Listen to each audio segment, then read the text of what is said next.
The following conversation occurred at the Lyceum Miami live event, March 4th at the Miami Beach Convention Center.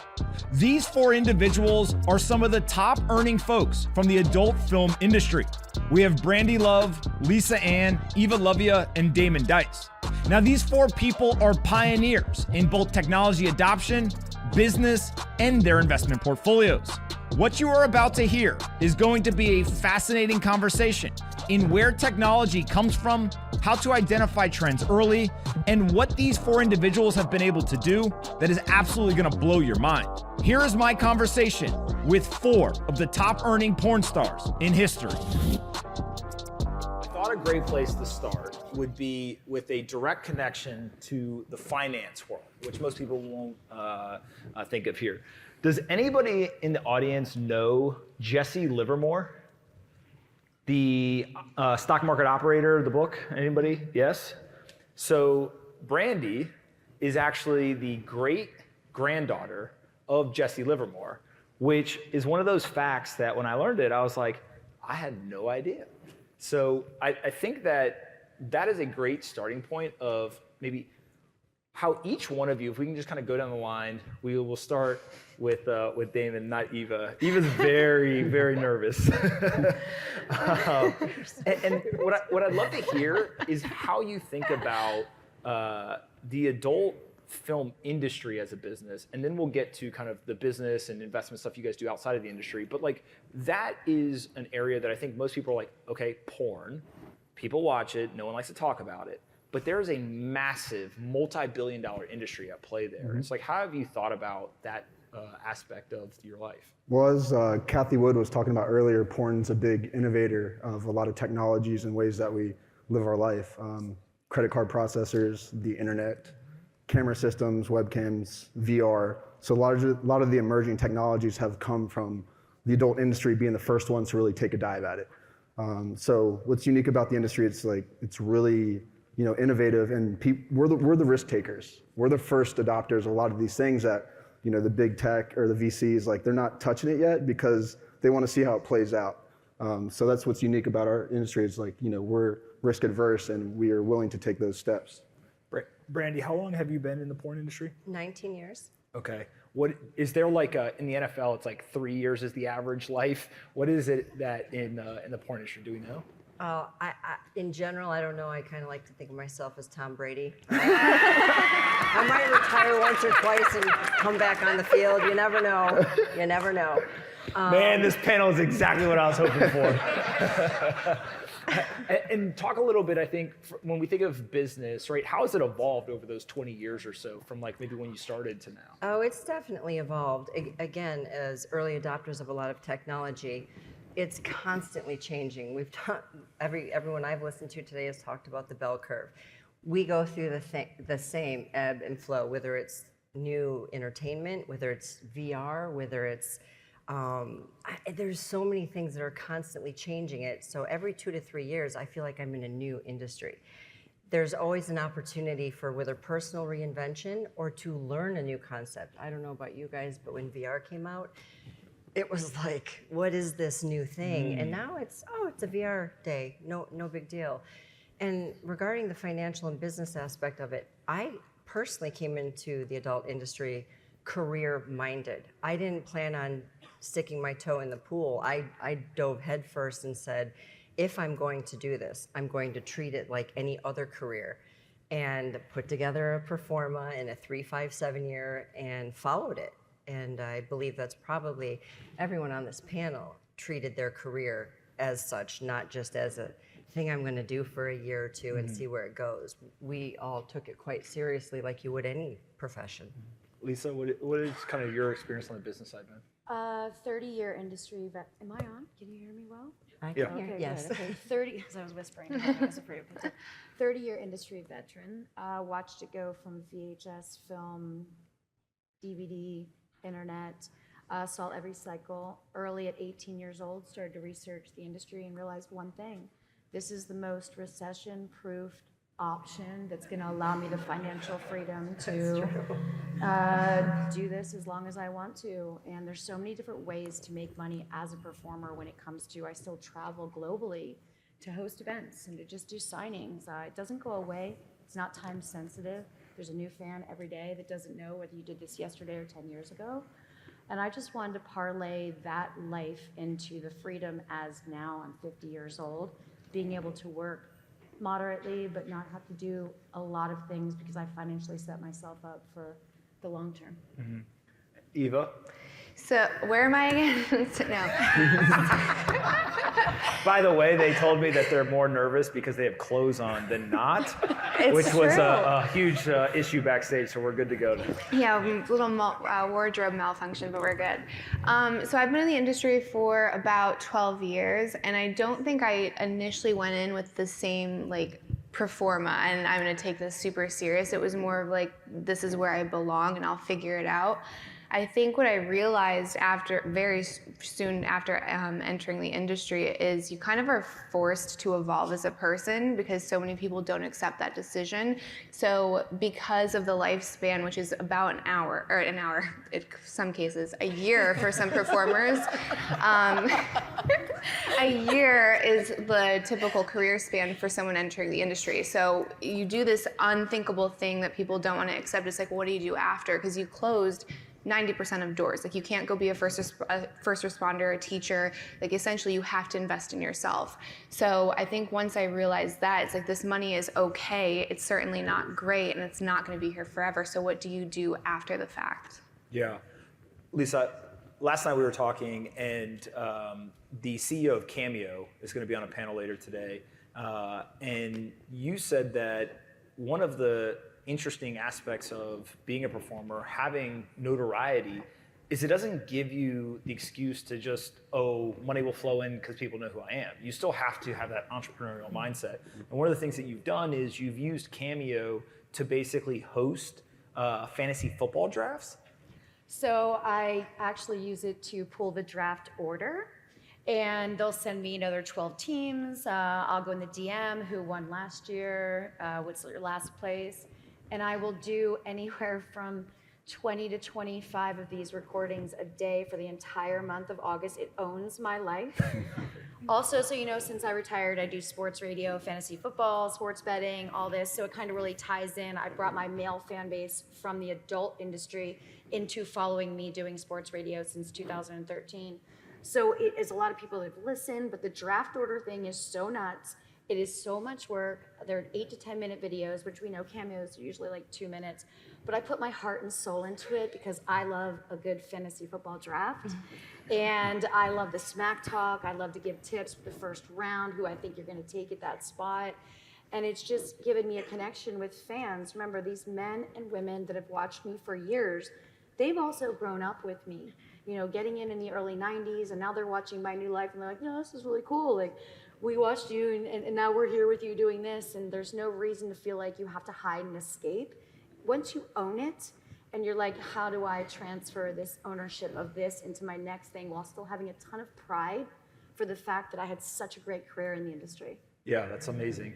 Spencer, you started a business recently that tries to take your experience and success in the porn industry, but also think of consumer products. Talk a little bit about like starting a business. How do you look at the advantages and disadvantages to having been in the porn industry, but like now translating it into being an executive, although the product still touches. Yeah, for me, my journey's kind of come full circle. I'll let the crowd know that you and I were roommates 10 years ago in North Carolina. We were in the same tech incubator, so we're actually One day he roommates. literally shows up in the living room and he's like, hey man, I'm moving out. It's like, where are you going? LA? What are you gonna go do there? I'm gonna go break into the porn industry. It's like, sure, dude, what are you really going for?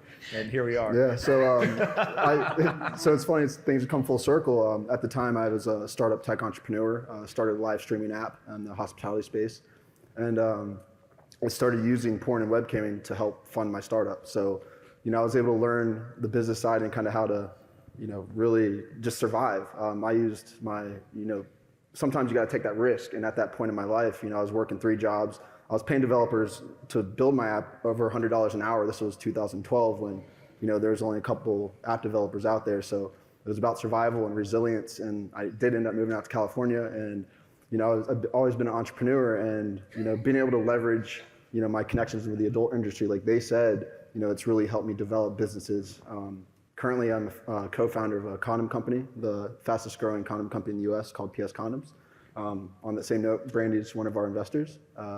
So she believed in us early on, and we're doing pretty well. And it's so like in this business specifically, what are the things that you can do from like a business perspective that helps make it become one of the fastest growing condom companies? Because I think a lot of people would be like, oh, if you were in the porn industry, then you can turn around and just like tell a bunch of people to use it. But like that isn't so necessarily with that, enough. it translates. I look at us as the professional athletes of sex. So for example, if you're a pro football player, you endorse gloves or cleats. Like that's our endorsement. Like we should be the ones speaking about safe sex and sexual health, because they're obviously doing a terrible job teaching it in school.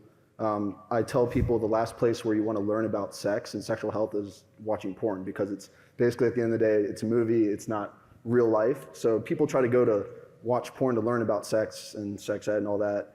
So we have the position to be that voice and to leverage our connections and our experience about sexual health to really, whether it's sell a product or to even educate people. Because STDs are a real thing, unwanted pregnancies are a real thing. So these are real world issues that we're helping curve. So, Eva, you've got a podcast. You've started to push really far into kind of the content world and build out a lot of stuff on social media. How did you think about the transition, and like how much of what you'd done previously helped versus, you mentioned earlier, being boxed out from certain industries or jobs? Did it hurt at all? I think both. I had a little bit of a fan base to play off of when I launched the podcast. So like when I initially launched, it charted right away, which I think a lot of people can't do. Where it would hurt is, I introduced my real name, so it's called Chatting with Candace, and I was like, I'm Candace Horvath, and everyone's like, oh my God, what did she do? Like now she's putting herself in danger, all of these things we tell ourselves, but you could have always have Googled it before. For me, it was really important to create the distinction between Eva and Candace, because I really wanted to drive home, like, kind of like you were just saying, is that porn is entertainment. So like you're not gonna see me and like automatically think, oh, she is only this one thing, she's only good for one thing. So I wanted to show like the real me, and I can't have like a neuroscientist on the podcast and have him call me my porn name. Like that's just ridiculous to me. So like I have to be brave and just put the real me out there. Otherwise no one is gonna take me seriously, and that's already such an uphill battle. So I was just trying to make it easier on myself. And I'm glad I did it, but now it's like the anonymity is gone. So that's something I'm still trying to navigate as a mom now. So it's like, well, when is that shoe gonna drop? Because I have 2 littles. But yeah, I think if you see Matt Damon, you don't automatically start like a knife fight with him in the street. You're like, that's Jason Bourne, right? Like you can separate the two, but for some reason with us, like you can't separate it. It's like you are just like this sexual being and you're not allowed to be intelligent. For some reason, it's like if you're expressing yourself sexually and very openly, you must be taking it from some other bucket, and that must be your self-worth, or that must be your intelligence. And it's not that case, right? Like we're all multifaceted, and it's like we're just more comfortable on the outskirts and kind of showing that vulnerability. How do you balance, I'll use like the industry name almost as like an alter ego, right? Like to some degree, it's like you have your real identity, you have your real name. You're in an interesting spot because you are using both to some degree, right? Like when we were promoting the event, I would see a tweet go out under your real name, and then I'd see one go out under the industry name, and I was like, oh, I forget that like you have those 2 different identities. How have you found success in balancing those 2? Because you don't want to necessarily alienate or give up the audience that you had, but you kind of want to expand into these new areas. I look at it like a top of funnel. So I started the podcast as like a form of contribution, and that might sound kind of lame, but I feel like a lot of people online, it's very take, and it's not providing anything back to your audience. So for me, I felt a responsibility, especially during like the crazy political times of like 2020 and even to today, to offer a third perspective, right? We're in a place where everyone is like so divisive and so black and white thinking, especially when it comes to something like sex or politics or anything like that. So just like offering a third rail, and what does that look like? So I'll still have like my adult content on Eva, but I'm always trying to push people to the Candace content, because I'm like, there is more. And look, there's more in you and there's more in me, and just kind of that's the ethos of everything. And then Candace is like this more pure, pristine character, and she does not exist in the adult space, so that does not cross over. But there's like a little bit of, it's like a Venn diagram, you know what I mean? Just try to like pull a little bit. So Candace, Eva, Pomp Anthony. Got it. Yeah. All right. Brandi, you have a bunch of things that you've done completely outside in terms of real estate development. You have bought vacation properties, built an entire business there. Talk a little bit about something that you've done for 20 years that most people, if you walk down the street, would know you for. But in the background, you're like building a completely different business.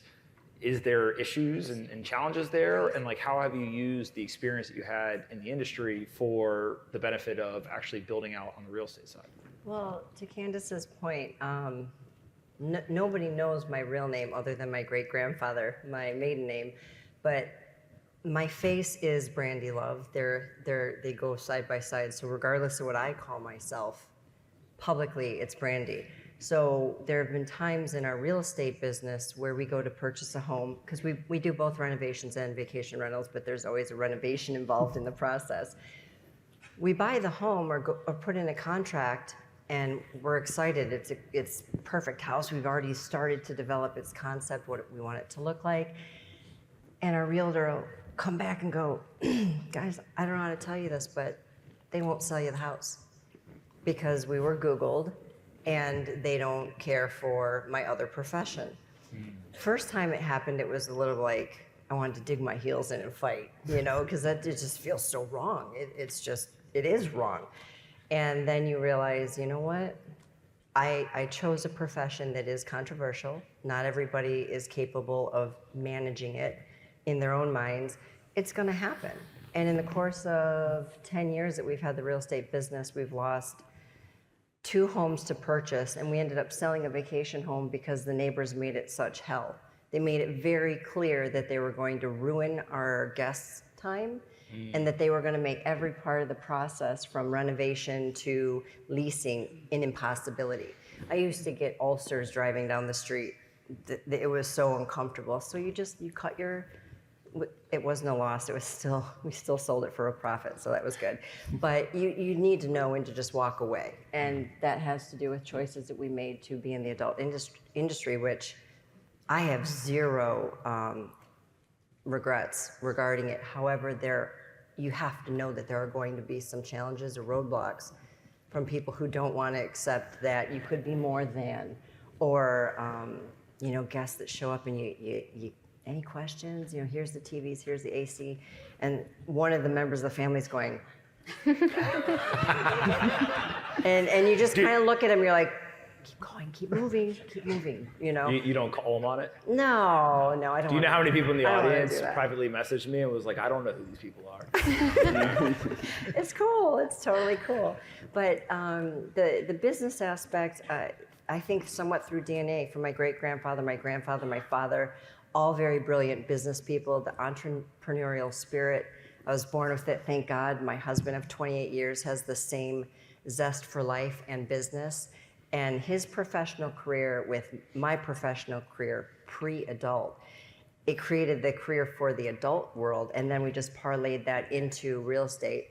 And there was a learning curve. Neither one of us came from real estate or interior designing or any of that. So the first 3 years were a huge learning curve, and we made every mistake you can make, and now we just love it. It's just part of who we are. It's amazing. Lisa, you have books that you've written, which you were fortunate, or I guess I was fortunate enough that you sent to me. And as I was reading through them, it was very clear that like you cared. And the books came, and there was even personalized notes and like all these things that I think most people would assign to like, oh, that's the work of an executive who understands how to play a game of relationships and long-term thinking and like all of this stuff. Not necessarily, I think, what people would expect if you're like, hey, let me send you my book. Where does that come from? And like, why books as one of the many things that you're doing as an avenue to kind of build these alternative revenue sources for yourself? Well, first it starts with, when I went out on the road in the early 90s, no internet, very limited television channels in the hotels. So other than going to sporting events, I would sneak into every single conference where there was a speaking engagement. So I get to the Holiday Inn, it had that jinky thing with the letters that popped in of who's there, and I'd scope out what was going. And so I would sit in on these. I traveled alone. I would take the book, I would read it. And so that was my entire 20s, was just living that life in hotels, going to all these shows. And it really made me think about how I'm operating with my customers. You know, we have direct access to our customers, whether it be at a club, whether it be a direct message on a platform, whether it be on social media. You are getting customer feedback all of the time.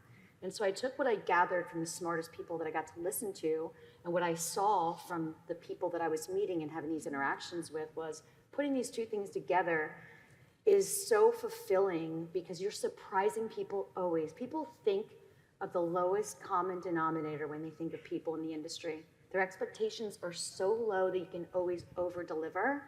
And as you find joy in that, you even put more passion in. The writing was really just another way for me to tell my story. I've always been a writer. I won a creative writing contest in Pennsylvania in 5th grade. I was on the cover. Take that, 5th graders in Pennsylvania. I was on the cover of my local newspaper, and it was my first taste of fame. Like, I really knew that I wanted to be somebody.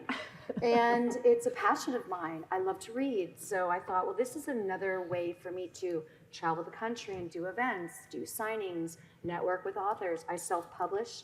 I like the whole process of owning and selling my books myself, getting them out to Amazon and selling to them. I will not do their printing services where they print on demand. It burdens me that they're going to slowly put out all of the printers. I have a storage place in Minneapolis.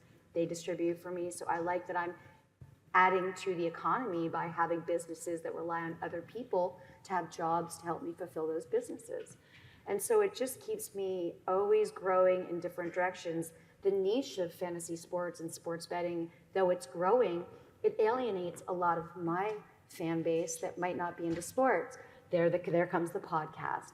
There comes the books. So just keeping my voice out there to so many different groups of people allows me to stay relevant. And for most performers, there's a stage name. I used my real name.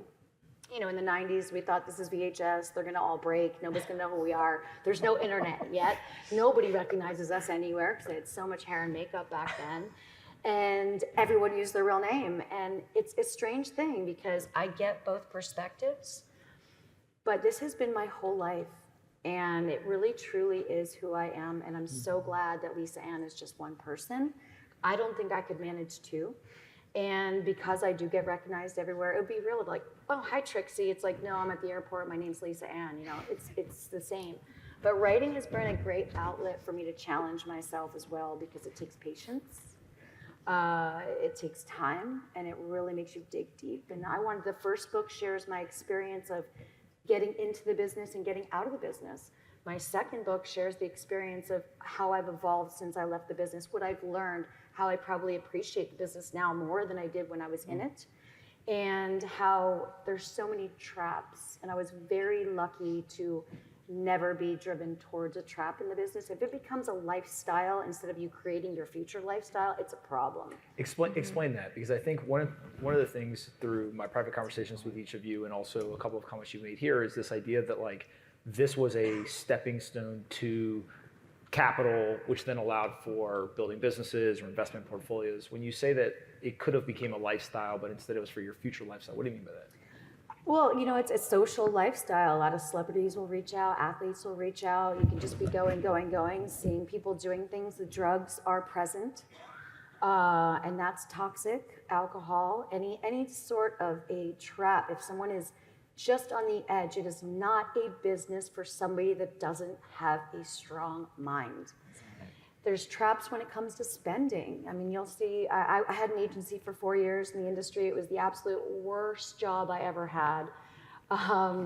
Bail bondsman's call in the middle of the night. A girl wants a check at 2 o'clock in the morning. She's gonna tweak out and go to a check cashing store.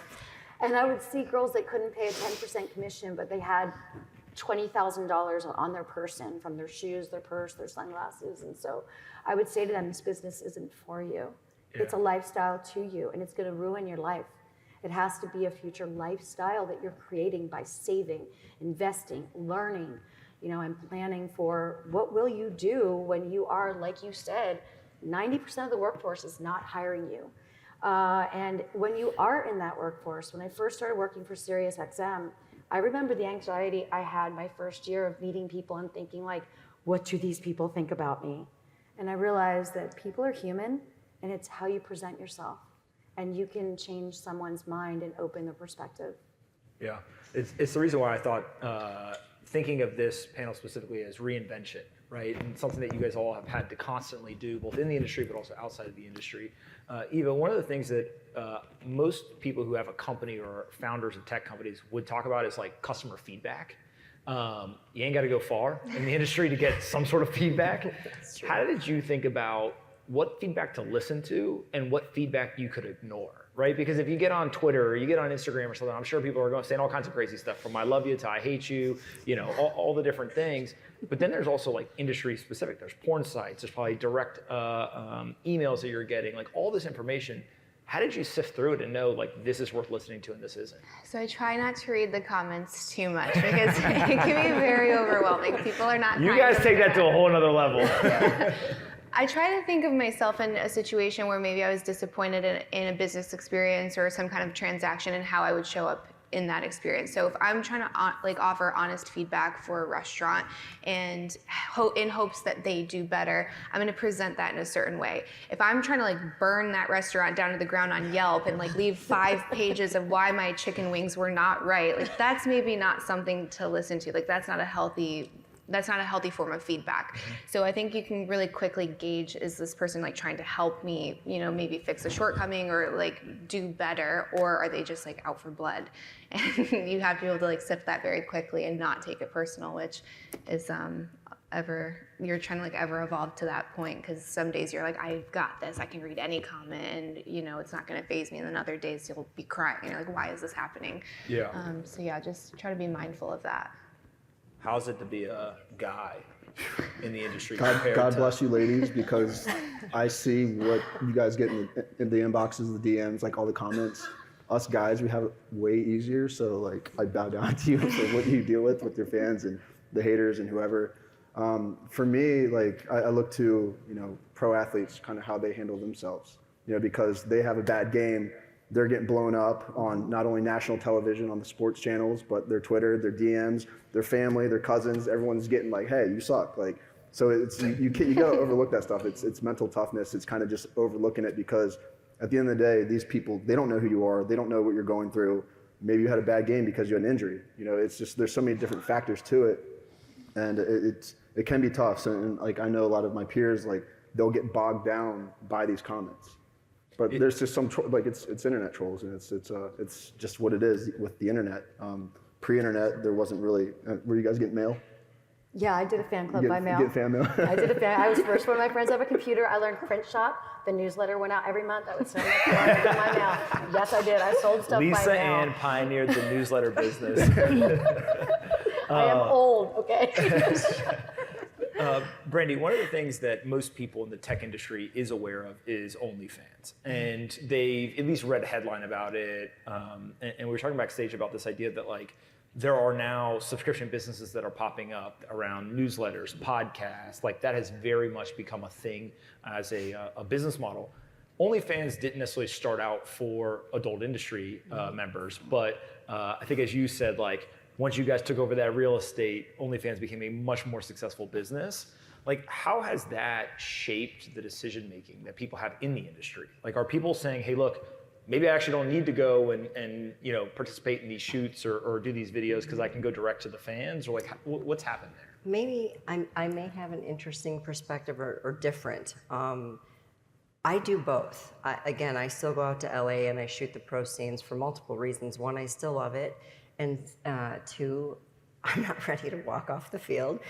I also still am enjoying it. It's the craziest time to be our age. That's why watch yourself when you talk about being old. To be a woman our age at this time is unbelievable. I feel like with every year I get older, I get more popular, which is insanity. Because when I first started in the industry, if you were in your 20s, you're hot, you're a teen babe. You get in your 30s, and they're kind of what do we do with her? What is she? There wasn't a word yet. And even older than that, there wasn't really anybody. There were a few that were pioneering the way, but it wasn't a genre. And now, MILF It's hilarious because there's so kind of few of us that you can be 24 and you're a MILF. I'm like, no, get back in your category. But it's, you guys know what I'm talking about. It is a really awesome time to be doing and be involved in the adult industry at my age. The difference with the OnlyFans is obviously the content creator owns their content. When we go out to LA, you shoot your scene, you're handed your check, and you say goodbye to everything you did that day, right? You don't own it. And fans will ask, when is the scene coming out?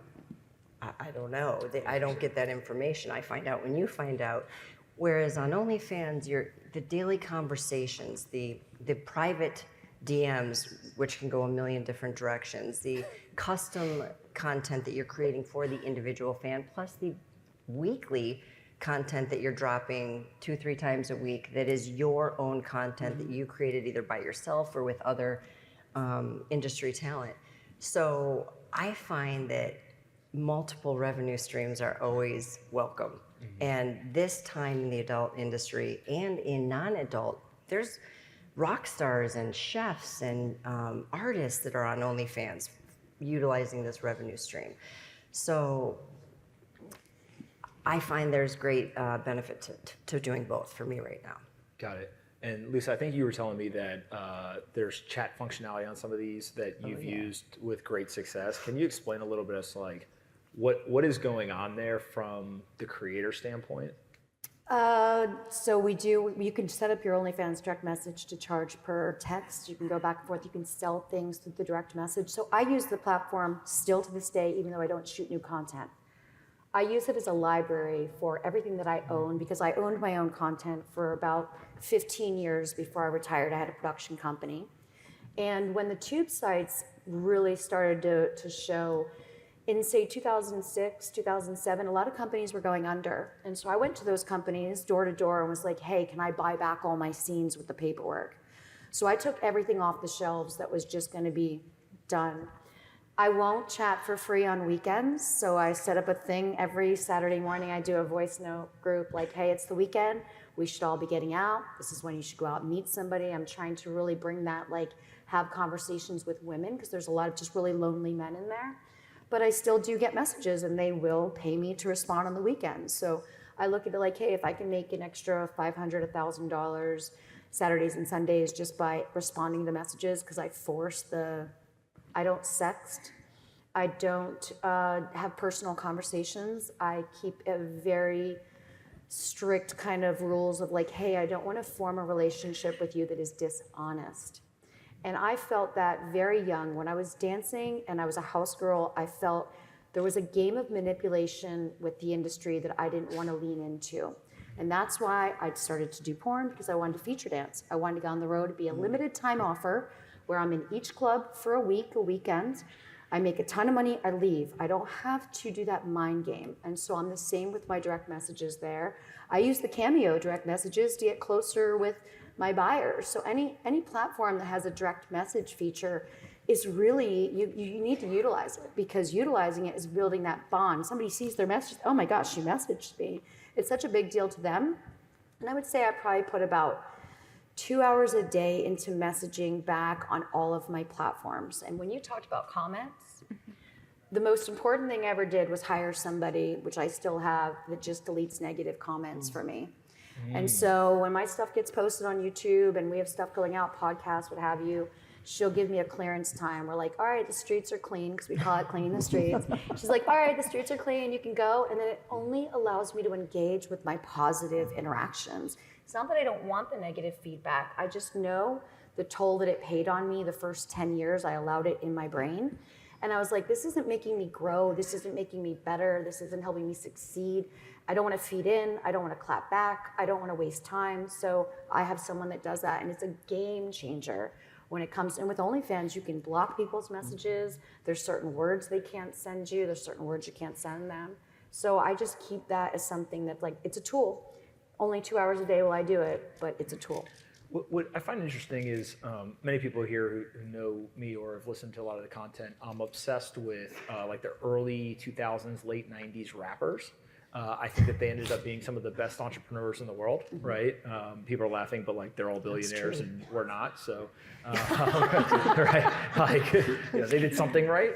But there was this theme I think that they really learned, which was like, own the masters to their music, own the company, stop promoting all of these other brands and products. And I recently read a book by this guy, Zach Greenberg, about Jay-Z and how there was literally controversy. He would mention an alcohol brand and then reporters would spend literally months trying to figure out, does he have a business relationship or not? And after years of doing this, they eventually concluded, like, this dude ain't mentioning anything unless he owns a piece somewhere. It may be in the company, it may be in the distributor, like he is very, very calculated. Where did that come from? Like, why did you think to do that in terms of like buying back some of the videos or having a production company or doing any of that stuff? I was always just incredibly invested on knowing that I've seen so much change from shooting on film, from going to digital, from going, OnlyFans wasn't a thing yet, but I had a website. So I was like, any content I can buy back, I can recycle on my website. So I just constantly wanted to continue to grow that and grow that and grow that. And again, this is not time-sensitive content. I'm making more money off of my library on OnlyFans now than I was making when I was shooting in the business, which is just crazy. And it's free money. It takes me an hour a day. I do it myself. I upload the photos, then they get the video, a little teaser for the next day. And it's just something that I said, this is what I'm gonna do. I'm gonna buy everything back. I wanna own as much of my stuff that's out there as possible and continue to resell it. Eva, how do you think about social media? Like today, as you build these other businesses, social media for most people in here is the marketing channel, right? Whether it's for a podcast, for a small business, whatever, how have you taken maybe some of the things that you learned in the industry and then said, hey, I wanna do the same exact mechanism. I wanna use, where I learned how to post certain types of videos or photos or whatever, but now the content is gonna be different, but it's the same kind of vessel on the same platform. I think the overarching theme is just connection. So it's just like seeing what people are looking for. And when it comes to OnlyFans, I think that's where 99% of my revenue comes from. It's not from like a video or a picture. It's from trying to connect with people. And I think even when you see like going back to like the negative comments, that's all it is. It's attention-seeking behavior because they are not getting it from somewhere else. So if you can you learn how to captivate your members and be present with them, I think that's going to be the best for your business model. And I actually love what you were doing about saying like it's the weekend, go out and not have this unethical relationship with your fans. So I think that's one of the things that I like too about having both versions of myself out there on social. It's like I'm not pretending I'm single. Like I'm very open that I'm married and I have 2 kids.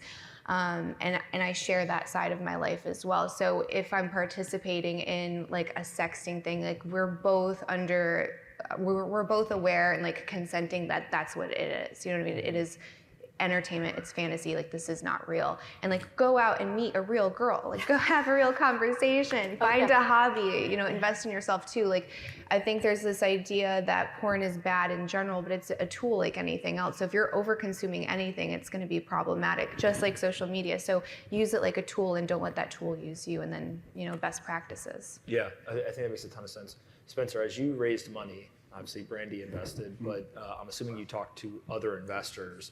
What was their reaction, and like, were they, this product has like audience fit, right? A lot of people talk about product market fit. Yep. They may talk about founder market fit, but a lot of times in this creator economy, there's this idea of like, does this product fit this audience? And I recently had a conversation with somebody who came on as the president of a very large organization that targets kind of 20 to 30-year-old men. And they actually tried 2 or 3 different products, okay success, and they launched an alcohol and it exploded. And so his lesson was like, you got to find the right product for the right audience. Condoms, given your following from the industry, it's like a pretty good product industry fit or product audience fit. Did investors get that? They did, because we call the big 3 condoms, Trojan, Durex, and Lifestyles, your grandfather's condoms. Each of those brands have literally been around for over 100 years. So it's like, they've been around for so long, that's what the past generations they're used to. So there hadn't been any innovation in the space. It had gone pretty stagnant. So we saw that opportunity and kind of relaying that idea to our investors. We're like, oh shit, this is actually a good idea. And our motivation for it, our inspiration for the concept, because even when my business partners came to me, my co-founders, they're like, we want to start a condom company. I looked at them, I was like, are you fucking serious? Like, I don't want to fucking start a condom company. So when we do our shoots, we're tested very rigorously every 10 to 14 days. So we don't use condoms in our scenes. So I was like, well, I'm not using them for work. So how could I really portray this? And they're like, well, look at it as the pro athlete perspective. You know, I can be that person to tell the benefits of the condoms. So yeah, it was When you go through all of that and you're talking to the audience, I think very obviously the three women have an audience that most people probably think is the general audience, right? It's like guys who are messaging you, who are consuming the content, who are doing this stuff. You're talking to them, but also there's this like, hey, get out in the real world. Like, you know, this is not real life. Who's your audience? Who's my audience specifically? Well, just like when you think of the audience, is it mostly females? Is it like kind of what I would consider ancillary audience to like what their audience is? So for me personally, I've been shooting a lot the past couple of years for this company called Bellesa. Bellesa is actually the top adult site for women in the world. So in the past few years, there's been a movement into like the romance porn, like real life, you know, real sex, because a lot of the adult films that we've shot in our careers is like the really cheesy, you know, like funny faces, like obviously the stepmom, like the different dynamics, you know. So there's been an advent of real life sex. So, you know, my demographic has changed from like frat bros to, you know, women. So that's been a good change for me. Yeah, because I'll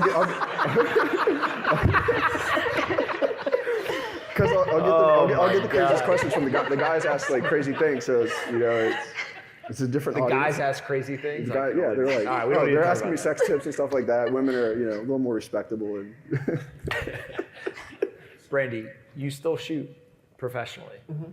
How do you think about why to do that? Is there like a economic calculation of like, I'll do it if I get paid X versus not do it? Is it just like, I literally want to be Tom Brady of porn? Like, what goes into deciding like when will you stop? And I think of it from the perspective of like, there's cash being generated there, right? And you're able to use that cash to fund other things that you're doing.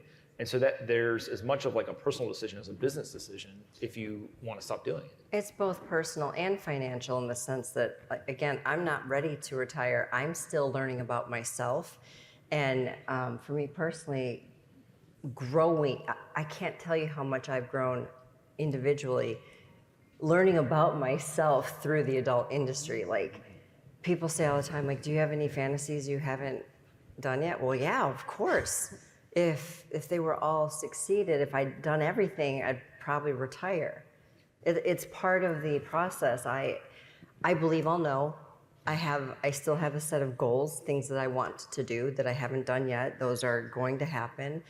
And I feel like at this 19 years, I'm kind of riding the top of the bell curve, and there's no way I'm leaving while I'm there. Things have finally gotten really good. I'm truly enjoying who I am in the industry, as well as being able to parlay the financial aspect into our other many endeavors. So to be totally honest, I'm having way too much fun. I'm not ready to walk away yet. Yeah. It's interesting because if you talk to a lot of tech founders specifically, like the whole idea of like, you'll never have more fun than when you're winning, right? I think kind of from a degree, each one of you at certain points in your career in the industry, like you were the winner, right? You were winning. And so it's hard to know when to walk away, but also I wonder, younger people who are just starting out now in that industry, do they see, oh wait, I should build these other businesses, I should build these other revenue streams so like it's easier to walk away in the future? Or is that just come with experience and maturity? Maybe Eva, you could speak to it. I like to be optimistic, but I often found myself being the only one in the room that is trying to like teach other younger performers about simple things like taxes or how to incorporate or thinking of the future, because when they get in so young, and this is something I'm really public about, is like raising the age of entry, because I think that 18 is, you're not ready. You are just not ready to make that decision at 18. That when you get in so young, you actually leave worse off than before because they weren't prepared for the future. So yeah, I think it's good that we're leading by example, but I don't think that it's adopted at mass yet. And I think that that's kind of why we all share our stories. For me, I stopped shooting in the mainstream industry probably like 7 years ago, just simply because like some of my principles are like ultimate freedom, ownership, and I wasn't getting that. I was a contract star, so I mean, talk about not owning anything. Like they think they own your name in some cases.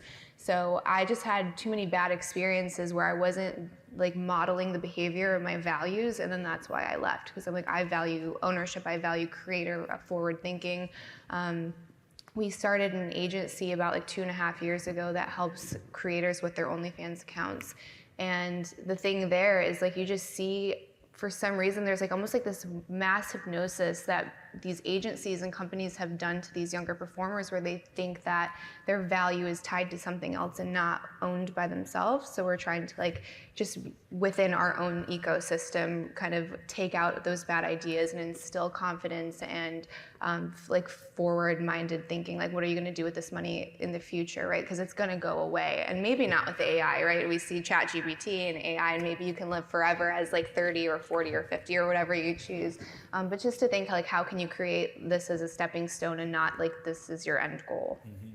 Lisa, when you think about what you've done so far, how much of what's happening in this like creator economy is replicable by somebody like you, right? So when I think of the creator economy, we see Mr. Beast, who has all this content out there. He's not in the porn industry, but he comes out. He's fantastic though, yeah. Yeah, but he holds people's attention, right? Yeah. And somebody once told me, one of the big misconceptions in content is that people think, I'm putting up a YouTube video in a specific category and my YouTube video is competing with the other person in that category. But no, your YouTube video is competing with Spotify, is competing with television, is competing with a Kindle. Like, all these technologies are competing for attention. And so if you get attention, people are realizing, launch products, launch businesses, right? You're doing a lot of different things, kind of tangential. Can you go and build an entire business and kind of use yourself as the face like a Mr. Beast has done? Or how have you thought about that? I think I already have. I look at the life that I'm living right now. What I've created is just solely from me and all of the different avenues. I have about 12 main streams of income that are all completely different businesses, and they all rely on me. So I'm completely engaging, using every platform, using my brand name and speaking. And I think the most unique thing I get back, I got to speak at the Oxford Union about the age of porn and also not using it as education in schools. And so what I've learned from people is they're most fascinated when they see one of us have a good conversation and that we're good speakers and that we're present.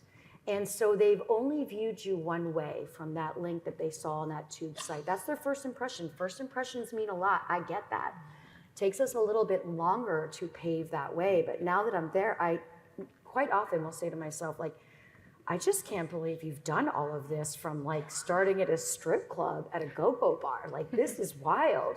And it's constantly coming to me faster and faster when it comes to being brought into different countries for events and going in and doing sports things, going to the draft, going to the Super Bowl, all the different betting aspects of people buying posts from me, like, hey, we just need one post, what's gonna cost? That's a business.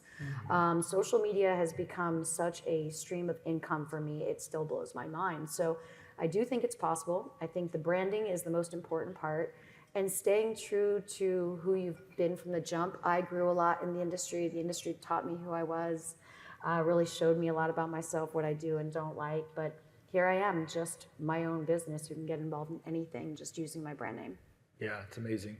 To finish up, I'd love to go just one by one and talk about the team that you have, that you operate with, and also as much as you're willing to share in terms of like how you think about monitoring your financials. So we had Cody Sanchez up here earlier. She's like, hey, every Friday, I basically sit down, I go through all of the P&Ls of all my businesses or whatever. So like, what team do you operate with in your various businesses? And then how do you think about actually measuring those platforms? Do you have like a CFO? Is it all through like a QuickBooks? Are you the platforms just reporting it to you? However you think about that. Yeah, for me, as Cody said earlier, the team is everything.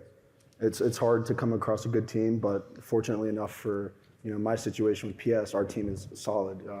Two of my co-founders went to Wharton, Goldman Sachs, so they're rock stars on the finance side and kind of structuring business so we can ultimately exit it. Myself, being a marketing mind, we really complement each other. Our creatives, like it's 4 co-founders, so we all have very diverse functions, but we're all really good at what we do. So having a diverse team is really important, and having a team that really, allows you to believe in yourself and each other. Like I always know that my partner or my teammate has my back. So that's the biggest thing, is having the trust with your teammates and knowing that they're going to do their job. It's a team effort at the end of the day. Brandi? My team is very small. It's my husband and I. We have tried to venture out more than once, and again, to Cody's point, she was phenomenal. I took notes. You do need a team of people around you. The adult space is extremely difficult to bring people in because it's so very personal. I find it harder to allow people into that circle to help you manage anything because, again, our work is our lives. I am who I am. My personality is the same as the brand. So Chris and I do absolutely everything together. So I'm hiring. There's some really great minds in this room. That would be what wonderful. an amazing opportunity. I went to Pomp's conference and I got a job with Brandi Love. It could happen. And I donated $1. And I donated $1 to Vivek. So to be totally honest, though, we are always seeking, and it is always important to try to find those great people who will have your back and bring a different aspect, a different business trait, a different mindset into the business to help it grow. Because if you don't, it will. We've been very successful. We're very happy, but we're also entrepreneurs and are going to continue to want to grow. And to do so, we're going to have to expand our team. Makes sense. Lisa, what about you? My team's divided into 2 sections here. So I have the team that's definitely smarter than me. That would be my business manager, who does all of my mail, all of my books, all of my billing, invoicing, agent, and my wealth manager. So that team we check in weekly. When it comes to my money, I'm looking at my money weekly. My corp, of course, pays me as an employee, so I'm going through that quarterly. That is really well handled by somebody that's way smarter than me, because I'm a creator and I want to be creative and I don't want to be bogged down with mail. So that's an expense worth having, and also really keeps me structured because they're so tight with each other that it's always inspiring me pushing me to save more, take this gig, do this, we're doing this, we're going to invest this and this. Then I have 10.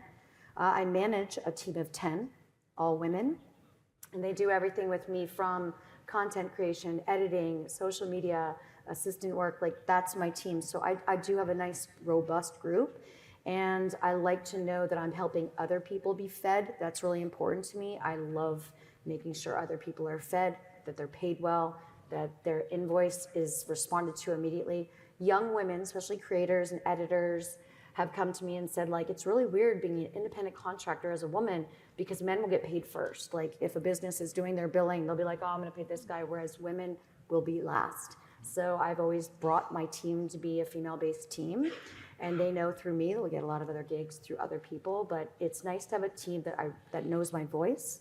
They'll see something on social media and immediately text me like, hey, don't look at social media right now. Let me have these things taken down. Let me do this. They buffer things that could distract me, and I want to avoid distractors. So I have a pretty big team. That's amazing. Eva, what about yourself? It's relatively small, especially compared to that.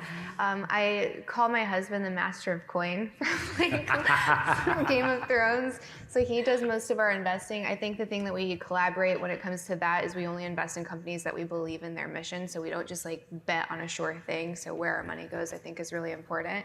As far as the agency goes, it's like finding the thing that you want and knowing your own weak spots. Like, I fucking hate spreadsheets. I hate SOPs. We have weekly calls and he's like, okay, Candace, I know that you're gonna hate this, but I have this SOP. I'm like, okay, Jake, just tell me about it. So I'm caught up and I'm up to speed. So finding your weak points and finding someone who like thrives in that area. So our CEO of the agency like thrives in chaos and he loves a good spreadsheet. So he is perfect for that job.